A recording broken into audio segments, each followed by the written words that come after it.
that feeling of wanting to speak English effortlessly, not just understanding things, but actually getting your own thoughts out smoothly, naturally, without those awkward long pauses. If that sounds like where you are, maybe the final step you're trying to figure out, then yeah, this deep dive is definitely for you. It's often the trickiest part, isn't it? Moving from just, getting the language to actually using it in a real conversation. It feels like the biggest hurdle. People tend to get really bogged down, endless grammar rules, huge vocabulary lists. But somehow it just doesn't click when you need to speak in the moment. So, our mission today, we want cut through all that noise. We've got this really focused, actionable blueprint we're looking at. It's like a structured guide, and it's designed really to shortcut that process, give you the tools for spoken fluency without burying you in academic stuff. We're dissecting how to get that conversational ease. The main goal right now is for you to walk away really understanding what fluency actually is and maybe what mental traps you need to sidestep. And most importantly, how you can put together a daily plan. Something sustainable, something that actually shifts you from just knowing stuff to, well, communicating fluidly. That's exactly right. It really does come down to being precise about your goal and being efficient in how you practice. I see a lot of learners, even advanced ones, who don't quite reach fluency. And it's not because they don't know enough English. It's often because their target is just too vague. Or worse, it's so high it paralyzes them. This blueprint we're looking at, it tackles that problem head on right from the start. It redefines what success looks like. So yeah, let's unpack that fundamental question straight away. Section 1. What does fluent really mean in a way that actually helps you start speaking? Okay, let's do that. Because everyone says it, don't they? I want to speak English fluently. Whether you're, I don't know, prepping for work calls or just want to travel easier. But that word fluent, it carries so much weight. People often imagine this impossible level of perfection. Like you have to sound exactly like a news anchor or something. Exactly. And that expectation is precisely where the self-sabotage kicks in. Hmm. People equate fluency with perfection. They think it means sounding like a native, having this huge vocabulary, and this is the big one, using flawless grammar. Every single time. If that's your starting point, you're basically setting yourself up for anxiety and silence. Hmm. Because who can meet that standard? Oh, definitely. We've heard that story so many times. Learners who know tons of words, but just freeze up under pressure because they're terrified of making even a tiny mistake. That little voice inside corrupting everything, it just slows them right down. hmm So the blueprint offers a definition that's much more forgiving and practical. It shifts the focus completely, away from accuracy towards flow. The real measure of fluency, according to this guide, is being able to speak smoothly and naturally. And here's the key part, without stopping too much. Right. Smoothly and naturally without stopping too much. That emphasis on flow, not perfection, that feels like a huge weight lifted, doesn't it? If the main goal isn't perfect grammar, the pressure just drops immediately. Precisely. And the source is really clear on this. Fluency explicitly doesn't mean having perfect grammar. The real functional goal is actually quite simple. It's about your ability to share your ideas easily, effectively. Can you get your message across so the other person understands what you mean? If that message lands and it lands fairly quickly, well, you're functionally fluent.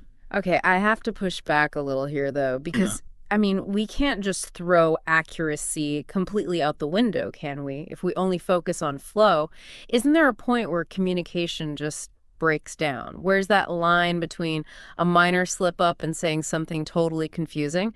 Especially for our listeners, who are often already quite knowledgeable. They know some mistakes matter more than others. That's a really critical point. You're right. The blueprint isn't saying grammar doesn't matter at all. It's focused on what's called communicative competence. That means using the language effectively in real situations, accepting that minor errors are just, well, noise. They're not complete failures. So when we say, don't worry about perfect grammar, we mean don't get hung up on those small production errors. Maybe you used the wrong tense or missed a preposition. If it doesn't fundamentally change your meaning, it's okay in the pursuit of flow. Now, communication does break down when an error isn't just a linguistic slip, but it creates a real cognitive hurdle for the listener. Like if you mix up the subject and object completely or use a word so wrongly the meaning gets totally lost. That's different. But for someone aiming for fluency, especially early on, the main enemy is that internal editor, the one trying to fix every tiny acceptable error in real time. By letting go of that need for absolute correctness, you actually lower the mental effort, the cognitive load needed to speak. And that allows for faster speech, better flow. Ah, okay. So it's about accepting mistakes will happen and kind of speeding past the small ones. Trusting the overall context will carry the meaning. So the implication for you, the learner, is really to prioritize the speed and smoothness of your output, at least initially. Absolutely. The second you truly internalize that small errors are just speed bumps, not total roadblocks, you remove the single biggest obstacle to speaking smoothly, that darn internal editor. You give yourself permission to engage in what linguists call implicit learning. That's absorbing and using the language more intuitively, rather than relying only on explicit learning, consciously trying to apply grammar rules as you speak. Fluency really comes from that faster implicit processing. That makes perfect sense. And it sets us up beautifully for section 2.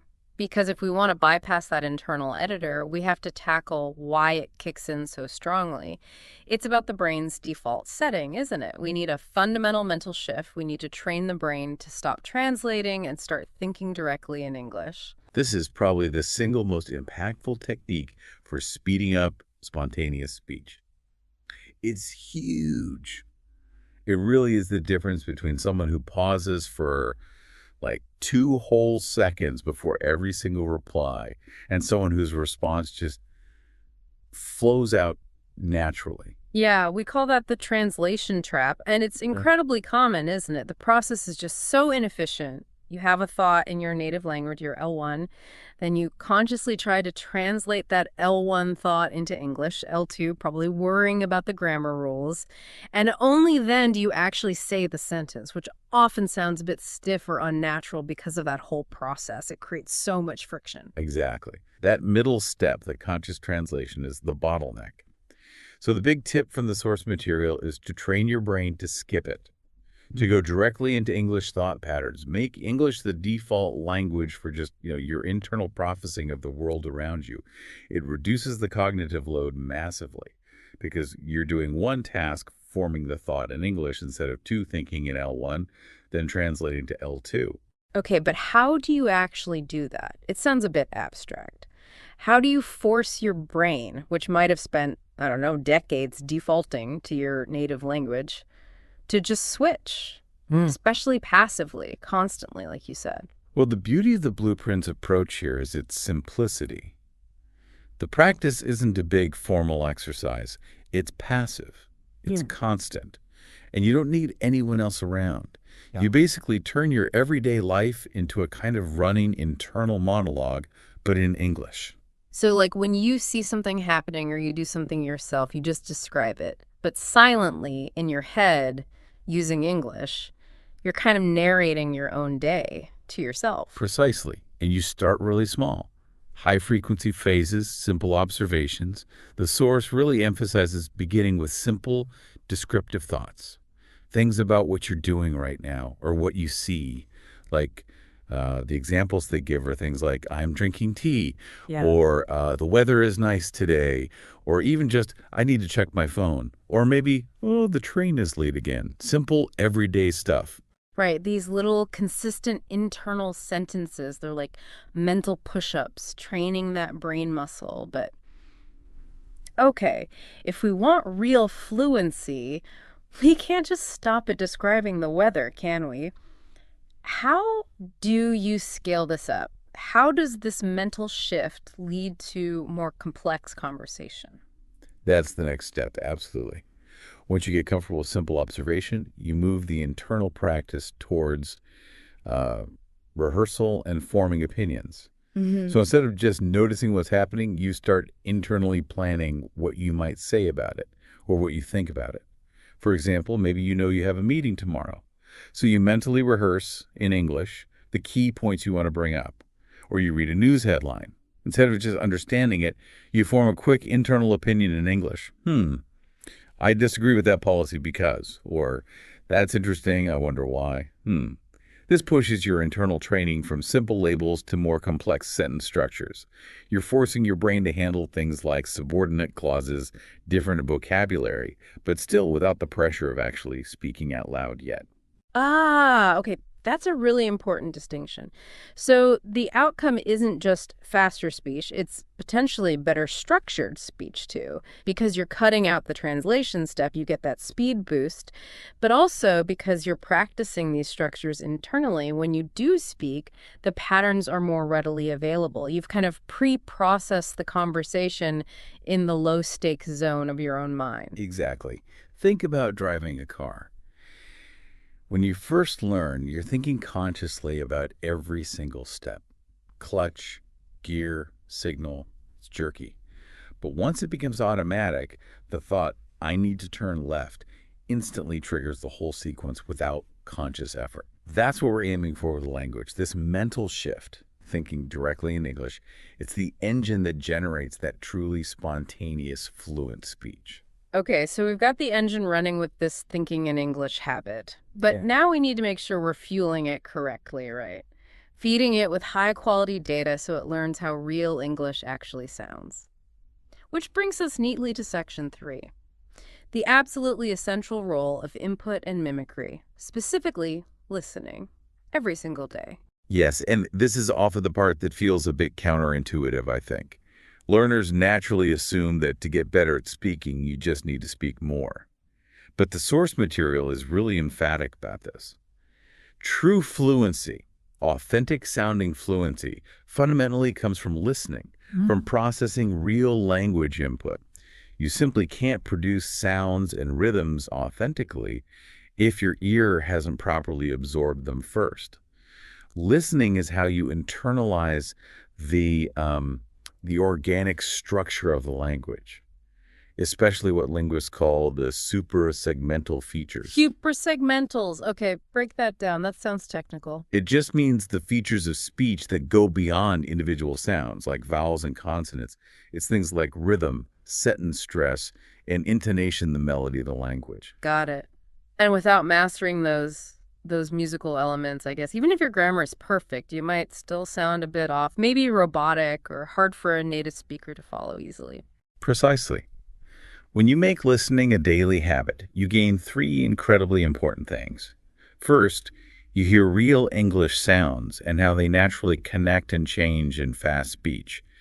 Sounds getting dropped or squashed together. Linguists call it elision and assimilation. Second, you start to internalize the natural rhythm. English is what we call a stress-timed language.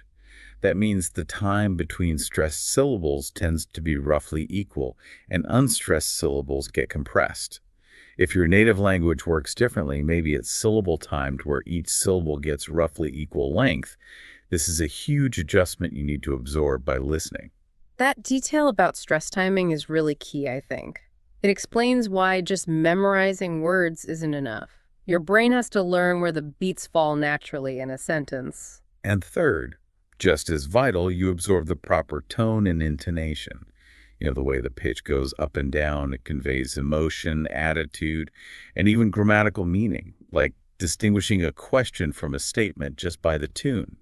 Okay, so daily listening is critical. What kind of material does the blueprint suggest, and how much time are we talking about? Well, the source suggests things that are generally accessible. Targeted podcasts, maybe ones for learners, or even just regular podcasts on topics you like. Short stories are great too, especially audiobooks, and even English songs.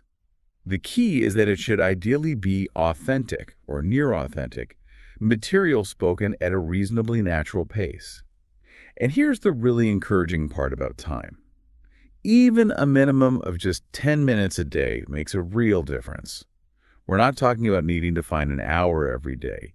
It's the consistency of that daily exposure, even if it's brief, that's way more important than doing one long listening session once a week.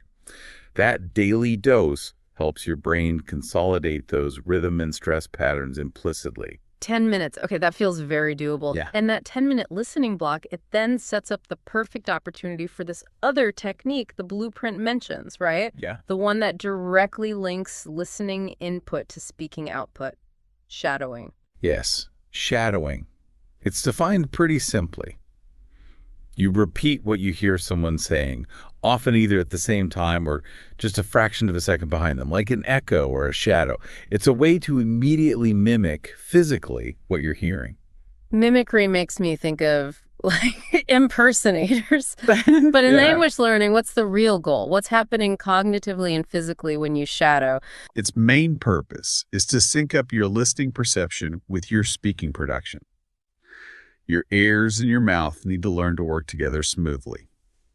When you shadow, you're physically training your mouth muscles, your tongue, your vocal cords to make the sounds, rhythms, and intonation patterns you're hearing. And often you do this without getting bogged down by thinking too much about the meaning of the words, especially at first. Actually, we can dig a bit deeper here. There are kind of two ways to shadow. One is what you might call extensive shadowing. Here, you're purely focused on copying the sounds and rhythm. Just get the mouth moving, feeling the flow. You might not even fully understand what's being said. That's low mental effort, but high physical benefit for articulation. Then there's intensive shadowing. This is where you do pay attention to the meaning, the grammar, the specific words, and you try to replicate everything accurately. Both types are useful.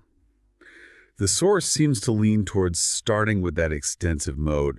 Forcing your brain to just copy the sounds helps suspend that translation habit and really builds the physical muscle memory for smooth speech. Okay, that makes the daily 10-minute listening session even more powerful then.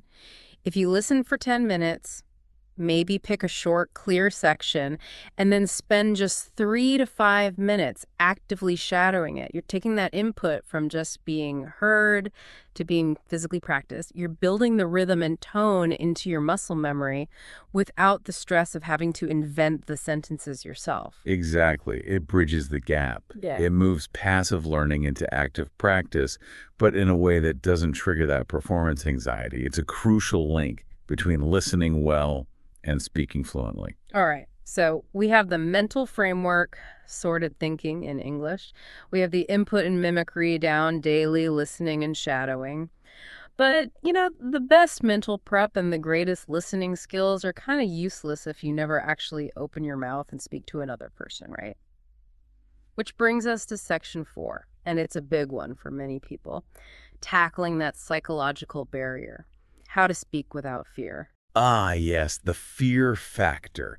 This is where all the language knowledge bumps up against basic human insecurity, doesn't it? That fear of being judged, of making a mistake in front of someone.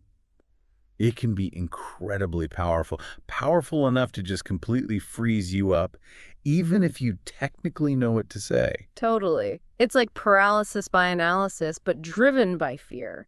You're so busy inside your head, checking the tense, finding the right word, wondering if you sound silly, that the moment passes, the conversation moves on before you've even managed to say anything. It's really frustrating for learners. Now, the blueprint offers something here that's just crucial. A comforting reality check, something you really need to internalize, to almost tattoo on your brain. Nobody speaks perfectly all the time, not even native speakers. And that's not just a nice platitude to make people feel better. It's literally true. Think about how native speakers actually talk in casual conversation. We constantly use filler words, we start sentences, then stop and restart them. We make a little grammatical slips. We have run-on sentences. Native speech is fluid despite these imperfections, not because it lacks them. That perspective really does lower the stakes, doesn't it? If the goal isn't unattainable perfection, but just reasonably smooth communication, that fear of embarrassment should shrink, which then opens the door to what the source calls the confidence cycle. It's pretty straightforward. The more you practice speaking, the more confident you feel. And that confidence builds confidence, which then makes you more willing to speak. It's an upward spiral. But the initial step is still the hardest. How do you start practicing when that fear is still really strong? You need safe spaces, environments where you can practice without feeling judged. Maximum benefit, zero risk. And the blueprint gives two really solid, practical ways to build that initial confidence in a kind of controlled bubble. First, it says practice with friends. Now, this means finding people who are supportive, right? Not critical. Maybe a language exchange partner who's also learning, or just a patient friend. The idea is like having conversational training wheels on, mistakes are okay, maybe even shared, and there's less individual pressure. And second, this one is brilliant for anyone learning independently. Talk to yourself. Specifically, talk to yourself in front of a mirror. Ah, the mirror technique. It's the ultimate safe space, really, because you get unlimited practice time, zero judgment, and incredibly valuable feedback, visual feedback. You can actually watch your mouth moving, see how you form the sounds. You can observe your own facial expressions, check your posture, and you hear your own voice producing the English sounds. All of that happens without the added mental load of trying to understand and respond to someone else in real time. And these low-pressure environments, whether it's with a friend or the mirror, they're essential because they let you bridge that gap. You take the internal thought practice from section 2 and you make it external audible speech before you add the anxiety of a real unpredictable conversation partner. You're basically building up the speaking pathway in your brain first in a safe zone. You know, we could probably even extend that idea slightly for our listeners today. Beyond just friends or the mirror, think about practicing with some of the AI language tools out there now. They can offer quite realistic, responsive conversation practice. You get the feeling of interaction, but still without that fear of human judgment. It could be a really useful stepping stone between the mirror and talking to real people. That's a great point. Any method that helps you just start. By using these safe zones, you're basically building immunity to that fear of imperfection. You're not aiming for a perfect performance. You're just making the act of speaking English feel normal, routine. Once the words start coming out more naturally, even with a few bumps, that anxiety really does start to fade. And that's when the path to real, confident fluency truly opens up. Okay, so this whole systematic approach is fantastic. Redefining the goal, shifting the thinking, getting the right input, managing the fear. But it all needs to come together into a plan you can actually do every day. Which takes us right into the final piece, section 5. Synthesizing all this into that concrete daily blueprint. It's all about practice and consistency. Consistency really is the name of the game here, and the source material is incredibly encouraging on this point. It stresses that you absolutely do not need to dedicate hours and hours each day to studying. In fact, that kind of approach often leads to burnout, doesn't it? Learning becomes a chore, it feels overwhelming, and progress can actually stall. The core message is much simpler. Practicing just a little bit, but every single day is enough. Actually, it's more than enough. It's far better than doing long, infrequent cram sessions because that daily rhythm helps form a habit and it allows your brain the time it needs to consolidate the learning overnight. Right. It's about the micro commitment, that small, non-negotiable dose of practice. So let's break down the specific plan the blueprint gives, that simple but powerful 25-minute routine. Yeah, it's structured into 3 parts. It's designed to hit the key modalities: listening, reading for structure, and speaking every day. So, step 1, listen for 10 minutes. This is where you get that high-quality audio input we talked about. You're absorbing the rhythm, the tone, the stress patterns, and maybe doing a bit of shadowing with part of it. Then, step 2, read for 10 minutes. Now, reading is crucial too. Why? Because it reinforces vocabulary, obviously, but more importantly, it shows you the structure of the language visually. It provides that explicit grammatical context that complements the implicit sound-based learning you get from listening. You see how sentences are built correctly. Okay, 10 listening, 10 reading, and step 3. Speak for 5 minutes, This is your dedicated output practice for the day. Maybe using the mirror, maybe shadowing more actively, maybe just saying some of those internal monologue thoughts out loud. 25 minutes total. That feels genuinely achievable, even on a busy day. But I have to ask about that last part. 5 minutes of speaking. It seems quite short. If the end goal is spontaneous, fluent speaking, shouldn't the speaking part be, the biggest chunk of time? Why only 5 minutes? That's a really fair question, and it gets to the heart of how this plan is designed. That 5-minute speaking slot is intended as the minimum effective dose. It's set low deliberately to ensure it causes zero anxiety and makes it incredibly easy to stick to the habit. You can always do more if you feel like it, but 5 minutes is the non-negotiable baseline. But also remember Section 2. The blueprint assumes that a lot of your actual speaking practice is happening internally throughout the day with that thinking in English habit. So that dedicated 5 minutes of vocalizing serves a few specific purposes. One, it locks in the daily habit of actually making English sounds, preventing burnout. Two, it gives you a chance to physically practice the rhythms and tones you just absorbed in your 10 minutes of listening, connects input to output directly. And three, it's a low-stakes check-in. It forces you to actually hear your own voice speaking English, which is surprisingly important for building confidence and self-awareness. Ah, okay. So the 1105 isn't happening in a vacuum. It's 25 minutes of focused practice that sits on top of that foundation of constant internal English thought during the day. It's the combination, the synergy between those parts that really drives the progress. Precisely. And what makes this whole framework feel so motivating is the timeline it suggests. If you genuinely stick to this simple 25-minute routine every day, the blueprint is quite confident you'll see noticeable, tangible progress within just a few months. That relatively short feedback loop is powerful. It reinforces your effort, proves the method is working, and makes it much easier to maintain consistency long term. It shows that fluency isn't some distant magical endpoint. It's the cumulative result of these small daily steps. So the final piece of advice is really about patience and perspective. Fluency isn't magic. It's just consistent, systematic work.